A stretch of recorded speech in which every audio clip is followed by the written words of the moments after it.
নমস্কার বন্ধুরা, tales of motivation চ্যানেলে তোমাদের সবাইকে জানাই স্বাগত। আজকে আমাদের এই কাহিনীর শীর্ষক হলো ক্ষমা সবচেয়ে বড় শক্তি বিষয়, গৌতম বুদ্ধের অমূল্য শিক্ষা। কাহিনীটি শুরু করার পূর্বে তোমাদের বলতে চাই যে ডেসক্রিপশনে আমার আরেকটি চ্যানেল লিঙ্ক দেওয়া রইল, যার নাম হচ্ছে ইন্সপায়ার বাংলা। প্লিজ চ্যানেলটি ভিজিট করতে ভুলবে না। তো চলো বেশি দেরি না করে মূল কাহিনীতে ফেরা যাক। এক শান্ত সন্ধ্যা, জেটবনের বিহারে গভীর নীরবতা। ভগবান গৌতম বুদ্ধ একটি বটগাছের নিচে বসে আছে। তার চারপাশে বসে আছেন অসংখ্য শিষ্য। সবার চোখে এক অদ্ভুত প্রশান্তি। বাতাসে ধূপের গন্ধ, দূরে পাখির ডাক। ঠিক তখনই এক যুবক শিষ্য উঠে দাঁড়ালো। সে কাপা গলায় বলল, ভগবান, কেউ যদি আমাদের অপমান করে, কষ্ট দেয়, বিশ্বাসঘাতকতা করে, তাকে ক্ষমা করা কি সত্যি সম্ভব? বুদ্ধ মৃদু হেসে বললেন, ক্ষমা দুর্বল মানুষের কাজ নয়।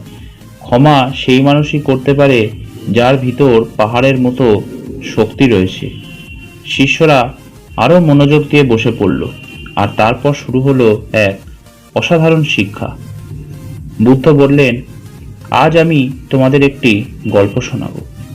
একটি ছোট্ট গ্রামে বাস করত এক যুবক। সে খুব শান্ত স্বভাবের মানুষ ছিল, কাউকে কষ্ট দিত না। কিন্তু গ্রামের এক ব্যক্তি তাকে সবসময় অপমান করত। বাজারে, রাস্তায়, মানুষের সামনে প্রতিদিন তাকে হেয় করত। একদিন সেই ব্যক্তি সবার সামনে সেই যুবককে চড় মারল। চারপাশের মানুষ রেগে উঠল, প্রতিশোধ নাও, ওকে শিক্ষা দাও। কিন্তু সেই যুবকটি কিছুই করল না। সে চুপচাপ নিজের পথে হাঁটতে লাগলো। সেই রাতে যুবকটি কিন্তু খুব কষ্ট পেল। তার ভিতরে আগুন জ্বলছিল। সে ভাবছিল, আমি কেন চুপ রইলাম, আমি কেন প্রতিশোধ নিলাম না। পরদিন সে গৌতম বুদ্ধের কাছে এলো। সে বলল, ভগবান, আমি অপমান সহ্য করেছি, কিন্তু ভিতরে ভিতরে আমি জ্বলছি। আমি কি করব? বুদ্ধ মাটিতে পড়ে থাকা একটি জ্বলন্ত কয়লা হাতে তুলে নিলেন। তারপর বললেন, যদি তুমি এই জ্বলন্ত কয়লাটি কাউকে ছুঁড়ে মারতে চাও, তাহলে প্রথমে কার হাত পুড়বে? যুবকটি মাথা নিচু করে বলল, আমার হাত ভগবান। বুদ্ধ বললেন, ঠিক তেমনই রাগ আর প্রতিশোধ প্রথমে তোমাকেই পোড়ায়। ক্ষমা অন্যকে মুক্তি দেওয়া নয়, ক্ষমা হলো নিজেকে আগুন থেকে বাঁচানো। শিষ্যরা স্তব্ধ হয়ে গেল। বুদ্ধ আবার বললেন, যে তোমাকে কষ্ট দিয়েছে সে হয়তো এক মুহূর্তের জন্য তোমার মন ভেঙেছে, কিন্তু তুমি যদি প্রতিদিন সেই কষ্ট মনে রাখো, তাহলে তুমি নিজেই নিজের জীবন নষ্ট করছো। এক শিষ্য প্রশ্ন করল, ভগবান, যারা খুব বড় অন্যায় করে তাদেরও কি ক্ষমা করা উচিত? বুদ্ধ শান্ত গলায় বললেন, ক্ষমা মানে অন্যায়কে সমর্থন করা নয়, ক্ষমা মানে নিজের হৃদয়কে বিষ থেকে মুক্ত করা। তিনি একটু থামলেন, তারপর বললেন, ধরো কেউ তোমাকে একটি উপহার দিল, আর যদি তুমি সেই উপহার গ্রহণ না করো, তাহলে সেটি কার কাছে থেকে যায়? শিষ্যরা একসাথে বলল, যে দিয়েছে তার কাছেই। বুদ্ধ হাসলেন, ঠিক তেমনই কেউ যদি তোমার দিকে রাগ, অপমান বা ঘৃণা ছুড়ে দেয়, আর যদি তুমি তা গ্রহণ না করো, তাহলে সেই বিষ তার কাছেই থেকে যায়। বাতাসে গভীর নীরবতা নেমে এলো। এক বৃদ্ধ শিষ্য চোখ ভিজে বললেন, ভগবান, আমি বহু বছর ধরে একজন মানুষের প্রতি ঘৃণা পুষে রেখেছি। আজ বুঝতে পারছি সেই ঘৃণাই আমাকে প্রতিদিন কষ্ট দিয়েছে।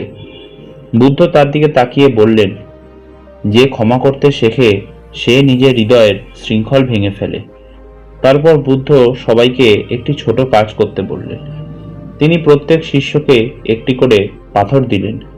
বললেন, এই পাথরটি হাতে নিয়ে সারাদিন হাঁটো। শিষ্যরা তাই করল। কয়েক ঘন্টা পর তাদের হাত ব্যথা করতে লাগলো। তারা ফিরে এসে বলল, ভগবান, এই পাথর বহন করা খুব কষ্টকর। বুদ্ধ বললেন, যখন তোমরা কারো প্রতি রাগ আর ঘৃণা ধরে রাখো, তখন ঠিক এইভাবেই তোমাদের হৃদয় ভারী হয়ে যায়। তিনি ধীরে ধীরে বললেন, ক্ষমা মানে সেই পাথর নামিয়ে রাখা। এক তরুণ শিষ্য কাঁদতে কাঁদতে বলল, ভগবান, আমি আমার বাবাকে কখনো ক্ষমা করতে পারিনি। ছোটবেলায় তিনি আমাকে অনেক কষ্ট দিয়েছেন। বুদ্ধ তার মাথায় হাত রেখে বললেন, তোমার অতীত তো পরিবর্তন করা সম্ভব নয়, কিন্তু তুমি চাইলে তোমার হৃদয়কে আজই মুক্ত করতে পারো। তিনি আবার বললেন, মনে রেখো, ক্ষমা করা মানে ভুলে যাওয়া নয়, ক্ষমা করা মানে সেই কষ্টকে তোমার ভবিষ্যৎ নিয়ন্ত্রণ করতে না দেওয়া। ধীরে ধীরে রাত নেমে এলো, চাঁদের আলো গাছের পাতায় পড়ছে। সব শিষ্য গভীর চিন্তায় ডুবে গেল। বুদ্ধ শেষবারের মতো বললেন, এই পৃথিবীতে সবচেয়ে শক্তিশালী মানুষ সেই নয় যে যুদ্ধ জিতে নেয়, সবচেয়ে শক্তিশালী মানুষ সে যে নিজের রাগকে জয় করতে পারে। তিনি চোখ বন্ধ করে বললেন, ঘৃণা কখনো ঘৃণায় শেষ হয় না, ঘৃণা শেষ হয় শুধু ভালোবাসা আর ক্ষমার মাধ্যমে। বন্ধুরা, আজ হয়তো তোমাদের জীবনেও এমন কেউ আছে যে তোমাদের কষ্ট দিচ্ছে, অপমান করছে, বিশ্বাস ভেঙেছে। কিন্তু মনে রাখবে, যখন তোমরা ঘৃণা করো তখন নিজেরাই নিজেদেরকে শাস্তি দাও। ক্ষমা করা সহজ নয়, কিন্তু ক্ষমাই হলো সবচেয়ে বড় শক্তি। কারণ ক্ষমা দুর্বলতার চিহ্ন নয়, ক্ষমা হলো এমন এক সাহস যা খুব কম মানুষের ভিতরে থাকে। তাই আজ নিজের হৃদয় থেকে সেই পুরনো রাগ, অভিমান আর ঘৃণাকে মুক্ত করে দাও। দেখবে তোমার মন অনেক হালকা হয়ে গেছে, আর তখনই তুমি সত্যিকারের শান্তি খুঁজে পাবে। এই ভিডিওটা এতটাই। ভালো লাগলে প্লিজ ভিডিওটা লাইক, শেয়ার আর চ্যানেলটা সাবস্ক্রাইব করে দিও। আর ভিডিওটা কেমন লাগলো কমেন্ট করে জানাতে ভুলো না। তো আবার তোমাদের সামনে আমি উপস্থিত হবো একটা নতুন কাহিনী নিয়ে। ততক্ষণ সবাই সুস্থ থেকো, সাবধানে থেকো। ধন্যবাদ।